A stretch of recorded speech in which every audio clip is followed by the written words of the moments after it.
Il est 8h36, Laurent Wauquiez est notre invité ce matin. Laurent Wauquiez, bonjour. Bonjour Jean-Jacques Bourdin. On va commencer avec Notre-Dame-des-Landes, décision imminente. Enfin, une décision, Laurent Wauquiez.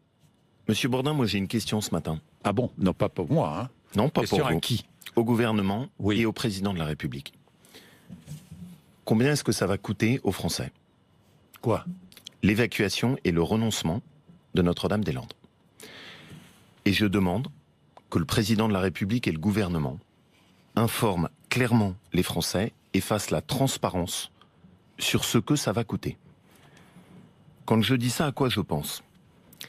Il y a un contrat qui lie l'État à Vinci et qui suppose que si on abandonne, comme je crains que ce ne soit le cas, le projet de construction d'un aéroport pour les gens de l'Ouest, il faudra indemniser Vinci. Personne jusque-là, au gouvernement, n'a fait la transparence dessus. Les Français ont le droit de savoir. C'est leur argent. Ça se chiffre, selon toute vraisemblance, en dizaines de millions d'euros, si ce n'est pas plus. Vous aimez bien que la vérité, elle soit claire. Vous aimez que les gens sachent. Eh bien, je demande... le droit de savoir. Les Français ont le droit de savoir combien va coûter l'abandon du projet de Notre-Dame-des-Landes. La question est posée, le gouvernement répondra. Parlons de Calais maintenant. Emmanuel Macron... Vous me permettez juste un deuxième mot. Allez. Cette évacuation cache quand même, il faut appeler un chat un chat. Évacuation nécessaire, quelle que soit la décision, on est bien d'accord. Évacuation évidemment nécessaire de tout le monde, pas uniquement des plus extrémistes, respect total de l'autorité de l'État. Mais cette évacuation, il faut être clair, ça cache une capitulation. Parce que si jamais on abandonne le projet de Notre-Dame-des-Landes, la réalité, c'est que les zadistes auront gagné. Mais pourquoi? J'ai rien à ajouter de plus dessus. Parce que les gens du secteur ont voté. Oui. Mais ils ont voté quoi? Quelle était la question, Laurent Wauquiez? La question qui leur était posée, c'est êtes-vous favorable à la réalisation d'un aéroport? Oui ou non? Ils ont voté favorablement. Est-ce qu'il y avait dans la question la possibilité évoquée d'une alternative? Monsieur Bourdin, franchement. Monsieur Bourdin, le président de la République, est-ce qu'il a une parole? Est-ce qu'il s'est exprimé? Vous jugez mieux que moi. Est-ce qu'il s'est exprimé? Bien, mais je ne sais pas, mais vous jugez pas moi. J'aime bien quand vous dites que je juge mieux que vous. Non, mais vous jugez. Est-ce que pendant la campagne présidentielle, il a eu une parole d'une clarté totale? Le 6 avril, chez vos collègues de France 2, il a dit très clairement, il y a eu un vote. Je souhaite que ce vote soit respecté et que l'aéroport de Notre-Dame-des-Landes soit construit. Aujourd'hui, nous saurons si sur ce sujet, le président de la République a une parole ou non. Et ça, c'est bien aussi que les Français le sachent. Bien. Emmanuel Macron, le président de la République, à Calais hier, nous a dit pas de reconstitution de la jungle, un discours de vérité, c'est ce qu'il dit, et ce sont les commentaires qui ont suivi. Il a dit soutien de la nation aux gendarmes, il a reproché aux associations d'encourager parfois les migrants à rester à Calais, à s'installer dans l'illégalité. Ces associations n'auront jamais l'État à leur côté lorsqu'elles se comportent de la sorte. Et il a ajouté, l'État prendra en charge la distribution de nourriture aux migrants. Discours de vérité? S'il y a bien une chose que je lui reconnais, c'est quoi? C'est l'art de l'enfumage. Ah bon? Pourquoi? Et je vais vous le montrer avec des chiffres très simples et très concrets. Depuis plusieurs semaines, on nous alimente sur le thème, regardez, il y a une politique de fermeté en matière d'immigration. Non, mais là je vous parle de Calais, à l'immigration, je vais y venir. D'accord. Je vais y venir. Sauf que moi, la réponse que je vous apporte, c'est que je n'écoute pas les discours, je regarde les faits. Et je pense que les Français de plus en plus se disent, ce gouvernement il fait une très jolie communication, mais quand je regarde les faits, que ce soit la CSG, que ce soit mon plein d'essence, que ce soit l'immigration, ça n'est pas. Je réponds à votre question. Quel est le chiffre du nombre de titres de séjour qui ont été délivrés en 2017 pour des étrangers en France? Est-ce que vous le connaissez, Monsieur Bourdin? Mais ça concerne Calais, évidemment. Non, mais évidemment que le sujet concerne Calais. Sur Calais. Pas de reconstitution de la jungle, vous êtes d'accord? Mais évidemment que je suis d'accord. Soutien de la nation aux gendarmes, vous êtes d'accord? Mais Monsieur Bourdin... Mais dites-le quand vous êtes d'accord. Mais quand vous n'êtes pas d'accord. Je n'ai aucun problème à vous dire. Mais pardon, vous comprenez aussi que moi je préfère regarder ce qui se fera de fait. Mais je vais y venir. Vous pourriez me dire la même chose pour François Hollande. De la même chose, de la même manière, François Hollande, lui, avait pris une décision avec un discours sur lequel vous auriez pu m'interroger exactement de la même manière, et qui avait consisté de la même manière à dire on va démanteler la jungle de Calais. J'ai eu hier Natacha Bouchard, la maire de Calais au téléphone, qui est une femme admirable, qui est Elle courageuse, était mon invitée qui lundi était matin. sur votre plateau lundi matin. Oui. Natacha, elle, ce qu'elle me dit, c'est sur les discours, ça me va, Oui. mais moi j'ai toujours pas vu le Elle texte. soutenait Attendez. le président de la République Je lundi sais, matin. Hein. je sais très bien, mais ce qu'elle dit, j'ai toujours pas eu le texte. Et donc moi j'attends de voir.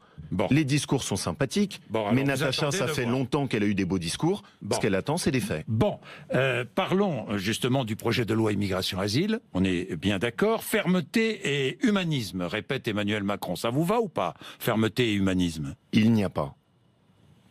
Et de ce point de vue, il faut que les choses soient très claires. Il n'y a pas de fermeté en ce moment de la part de ce gouvernement sur la politique migratoire. Vous m'avez interrompu, ça me permet de remettre les choses Allez-y. clairement sur la table. Depuis les premiers mois d'Emmanuel Macron, c'est une explosion de l'immigration en France. C'est lui le fautif. Il est président de la République ou il n'est pas président de la Non, République? C'est lui le fautif. En 2017, il y a eu 260 000 titres de séjour qui ont été donnés pour des étrangers. C'est une décision du gouvernement et du président de la République. Monsieur Hausse Bourdin, de 13,7%. 13,7%. Ça fait depuis Titres de combien de séjour. temps que jamais la France n'a donné autant de titres de séjour 40 ans. Ça fait depuis 40 ans que jamais Avec la une France... explosion des demandes d'asile. Non, monsieur Bourdin. Toutes les catégories, toutes ont augmenté. Immigration économique, regroupement familial, Non. étudiants, Regroupement familial, ça a baissé. pas du De tout. 2,5%. Regroupement familial, Même chiffre. regroupement, Laurent globalement. Écoutez, Monsieur Bourdin, j'ai tout regardé moi avant de aussi. venir, je vous Mais connais moi aussi. suffisamment Mais moi aussi. pour savoir que quand Et on vous vient verrez sur ce que le plateau, regroupement il familial, faut savoir. ça a baissé. Monsieur Bourdin, attendez, je vais être bien Sur- précis, je n'ai pas dit regroupement Sur familial. les titres de séjour. J'ai Ah dit si, vous avez dit regroupement. immigration familiale. Ça ne regroupe pas que le regroupement familial. Soyez précis, monsieur Bon, Bourdin. mais vous aussi. Et c'est pour ça que je Laurent m'y Wauquiez. astreins quand je viens vous voir. Et sur les 13,7%, quel pourcentage de nouveaux étudiants? On a une augmentation qui est substantielle du Combien? nombre d'étudiants. On doit être à Parce peu que vous près aux avez alentours regardé de les chiffres. 80 000 aujourd'hui Non, sur mais les combien étudiants. d'augmentation en On doit être 2017? sur une augmentation. Alors, sur les chiffres, on devait être l'année dernière aux alentours de 75 000, donc on doit Ouais. être un peu moins de 10% d'augmentation. Non, plus de 20% d'augmentation. Et Le alors- nombre d'étudiants Mais- accueillis en France, c'est une chance ou pas? Mais tout dépend. Tout Si dépend. jamais c'est des Surtout études. quand ce sont des étudiants chinois, c'est une chance ou pas? Mais monsieur Je Bourdin, vous pose la question. moi ce que je vois juste aujourd'hui, Hmm. c'est qu'on n'a jamais accueilli et qu'on n'a jamais connu une telle explosion de l'immigration en France. Vous m'interrogez si c'est une chance? Je vous dis clairement non. Les Ça- expulsions. Monsieur Bourdin, je Oui. vais jusqu'au bout. Ça n'est pas une chance. Parce que notre pays n'a plus la capacité à accueillir autant d'étrangers. Ça veut dire que chaque année, on accueille l'équivalent de la ville de Bordeaux. Et donc, il faut aller au-delà des gentils discours Bien du choisi. gouvernement. Bordeaux. C'est la taille de population. Oui. Il faut aller Ça au-delà. comme ça, quoi. Il faut aller au-delà de la communication qui est faite par le gouvernement.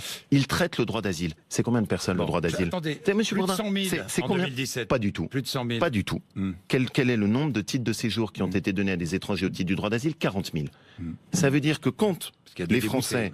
allument les Il y a informations, des déboutés, oui. on leur dit tiens, regardez, on est ferme sur le droit d'asile, on ne traite que 15% Les du problème. expulsions 2017. 15% du Les problème. expulsions 2017.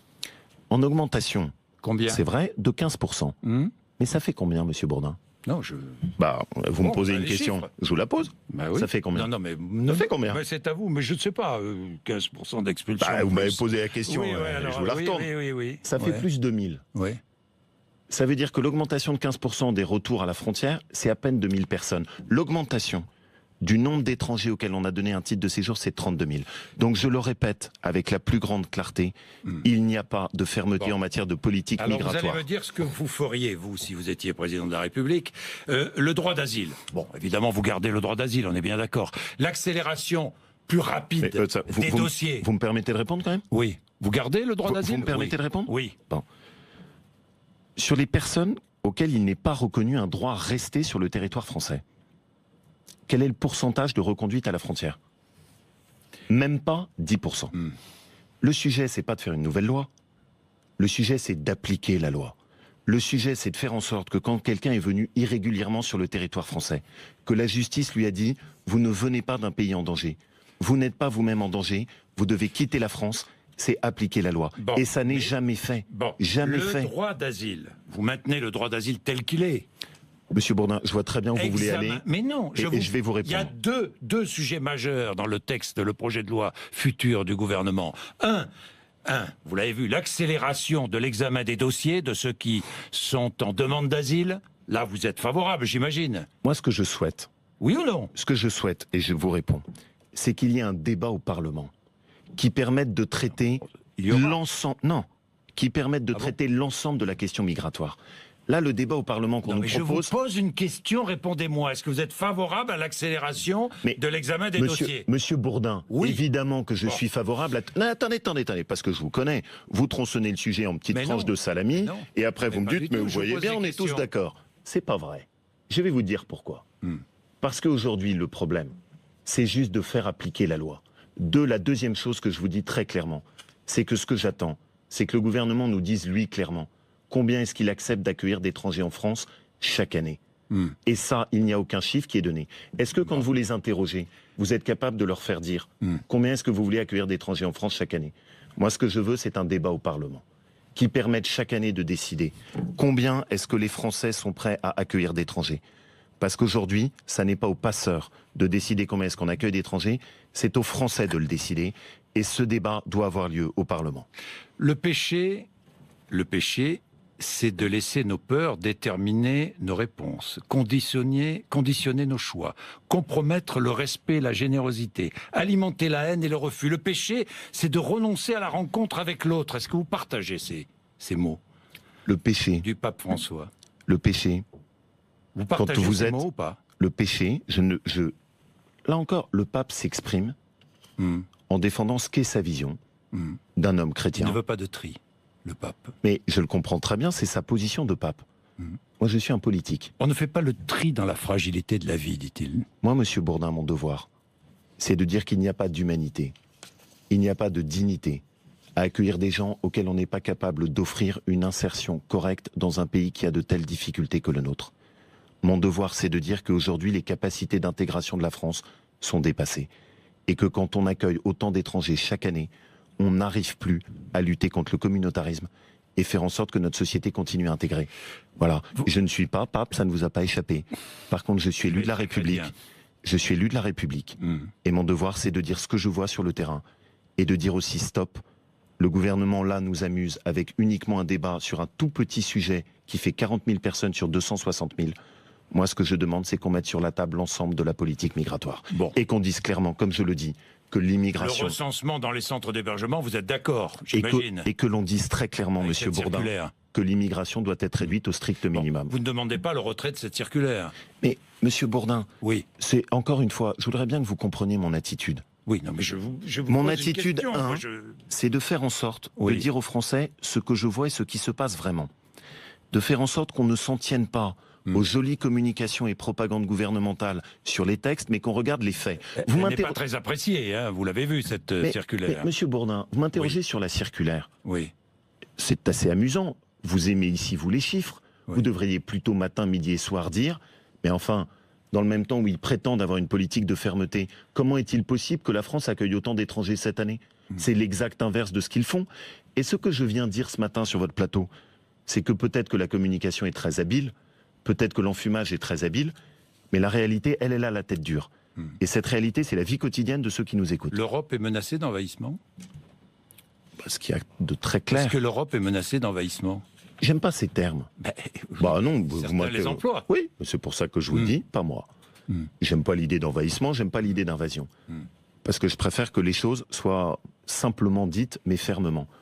Ce qu'il y a de sûr aujourd'hui, c'est qu'il y a une vague migratoire, que cette vague migratoire est trop importante, et que la France, quand on a un taux de chômage dans certains quartiers qui est à 20% chez les jeunes, ne peut pas accueillir autant d'étrangers. C'est tout. La laïcité, le maire de Beaucaire qui impose le port le lundi, vous avez vu ça, et qui, dans les cantines scolaires, qui supprime les repas de substitution, vous comprenez? Moi, je suis très simple dessus. Je veux pas que dans des cantines, on impose à des enfants de manger des choses qui correspondent pas à ce que sont leurs convictions intimes. Dans des repas de substitution, vous n'êtes pas contre?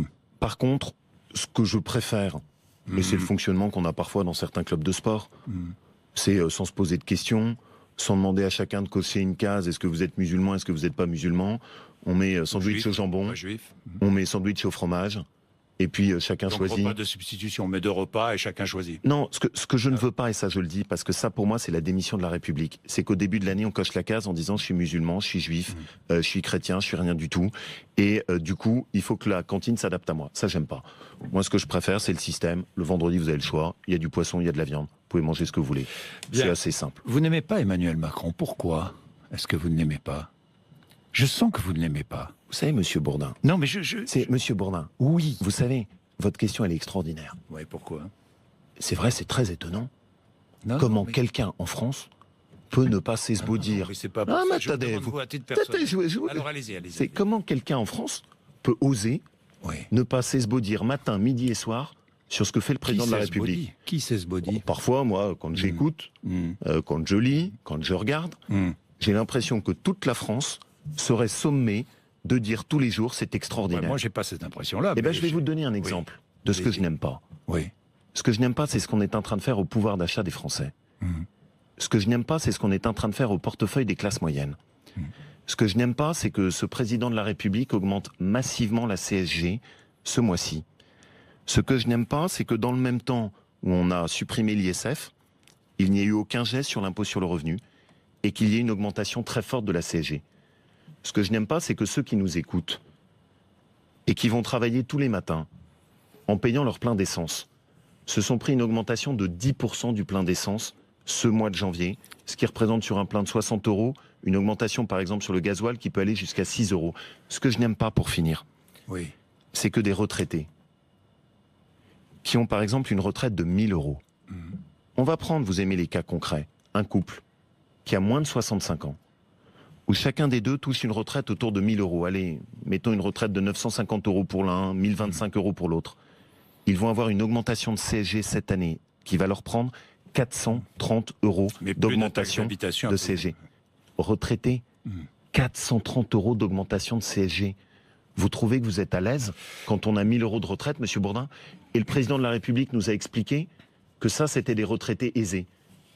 Alors, vous me posez la question. Oui, C'est je vous ça le que dis vous n'aimez clairement. pas. Je Mais n'aime pas est-ce cette que- politique. J'ai une autre. Vous n'aimez pas peut-être. Enfin, je pensais à autre chose parce qu'il a pris le pouvoir plus vite que vous. Mais ça, c'est Non. la, Non. la vie. C'est la vie. Mais bien sûr. J'étais candidat à la présidentielle. 1000 jours plus jeune que vous. Mais c'est la vie, Non, et tant ok. mieux, j'ai 42 ans. Ça va encore. Bon. Vous voulez pas me transformer Non, tout de mais je suite vous en pose la senior. question comme ça. Laissez-moi un Et peu de temps. dites-moi, Alain Juppé, c'est un mauvais perdant ou pas? Pourquoi vous dites ça? Ben non, je vous pose la question. Est-ce que c'est un mauvais perdant lorsqu'il dit je ne suis plus adhérent, maintenant je ne paie plus? D'abord, est-ce qu'il est encore républicain à vos yeux? Il a clairement dit, et je peux le comprendre, au moment où il est de son parcours politique, qu'il souhaitait prendre du retrait de la liberté. Oui. Moi, ce que je redis à Alain, c'est que j'ai du respect pour lui. Que ses idées, notamment sur l'Europe, seront écoutées et débattues. Que ma conviction, c'est qu'on défend mieux ses idées en étant dedans et en s'engageant qu'en se retirant sur sa montagne. Mais après, Monsieur Bourdin, puisque vous me posiez des questions, y compris Vous êtes personnelles... déçu, vous êtes déçu qu'il s'éloigne? Non, mais vous savez, au fond, c'est le sens de la vie aussi. Vous avez en ce moment en politique une génération qui tourne la page. Et vous avez une autre génération qui arrive. Moi, mon devoir, c'est de faire émerger une nouvelle génération. Des nouveaux visages, Quant à Xavier des Bertrand, nouvelles idées. oui. Et faire en sorte que la droite change. Parce qu'il est urgent que la droite change. Et que juste en France, comme on l'a fait ce matin, il puisse y avoir une voix de l'opposition. Pas uniquement pour dénoncer, pour proposer, comme je l'ai fait, en demandant la transparence sur Notre-Dame-des-Landes, en proposant un débat sur l'immigration. Une opposition qui soit pas uniquement dans la dénonciation, mais qui mette des choses sur la table. Et qui surtout permette de contrebalancer la très habile communication du gouvernement. Quand les gens feront, après votre émission, leur plein d'essence, ils pourront se dire, ah oui, attention, dans notre vie quotidienne, c'est pas aussi beau que ce que nous raconte Emmanuel Macron. Et Laurent Wauquiez, j'ai une dernière question sur l'Europe. Parce que le premier grand rendez-vous politique pour vous, c'est 2019. Ce sont les élections européennes. Il y aura ceux qui sont pour l'Europe. Emmanuel Macron, peut-être Alain Juppé avec lui, je ne sais pas. Nous verrons bien. Et de l'autre côté, tous ceux qui sont contre l'Europe. Et vous les connaissez. Hein. Marine Le Pen, Jean-Luc Mélenchon dans une moindre mesure, Nicolas Dupont-Aignan. Où vous situez-vous? Vous savez ce que je Ni pense pour ni contre. Et vous l'avez très bien dit. Oui. c'est qu'on a deux positions tout aussi extrêmes l'une que l'autre. Il y a la position d'Emmanuel Macron qui consiste à dire il faut sans cesse que la France se dilue un peu plus dans l'Europe, toujours plus de fédéralisme européen, et en réalité toujours plus de ce qui ne marche pas depuis 30 ans, d'un côté. De l'autre, il y a Marine Le Pen, abandon de l'euro, on se replie dans la palissade du village gaulois, une folie au moment de la mondialisation. Nous, la voie qu'on va porter, c'est une voie équilibrée. C'est une voie qui permettra de plaider pour une Europe réaliste. Tout ce qui marche, Erasmus par exemple, je veux plus d'Europe. Mais en revanche, tout ce qui ne marche pas, et notamment la politique migratoire, je veux que la France retrouve sa souveraineté nationale. Une voie au fond très concrète, pragmatique, mon tempérament d'Auvergnat. Est-ce que le président des Républicains est le candidat naturel à la présidentielle de 2022 ? Monsieur Bourdin. Quoi ? C'est ceux qui nous écoutent. Vous y pensez ? Non mais pourquoi ne pas en parler librement ? Évidemment que j'y pense. Bon. Mais ceux qui nous écoutent se prennent l'augmentation de la CSG. Non mais d'accord. Eh ben t'es d'accord, mais pour eux c'est. Et pourquoi je le dis ? Parce que vous pensez pas que c'est pas plus important pour eux qu'en ce moment on se bat. Peut-être pas. Si. Eh ben oui, mais mon devoir précisément de politique, c'est de temps en temps, ça arrive pas tous les jours, de mettre peut-être un petit peu de côté son petit ego. Vous n'y pensez pas ? Mais évidemment que j'y pense. Vous regardez ce qui s'est passé pendant 8 mois ? Alors on le dit calmement, tranquillement. Monsieur Bourdin, oui. Très calmement, oui. Très sereinement. Vous serez candidat en 2022. Vous croyez pas que j'ai vu ce qui s'est passé pour la droite ? Vous croyez pas que j'ai vu qu'on a perdu ? Pas de primaire, évidemment. Vous croyez pas que j'ai vu qu'on a écœuré ? Et vous pensez que alors qu'on vient de prendre une gigantesque défaite, je vais venir sur votre plateau en commençant à dire attention 2022 c'est nous, qu'on commence par faire nos preuves, qu'on commence par montrer notre capacité à tenir notre parole et à avoir un discours constant, une droite de retour, qui défend ses valeurs, qui défend les classes moyennes, qui défend la France qui travaille et qui s'excuse pas d'être de droite. Merci Laurent Wauquiez d'être venu nous voir, 8h58, RMC BFM TV.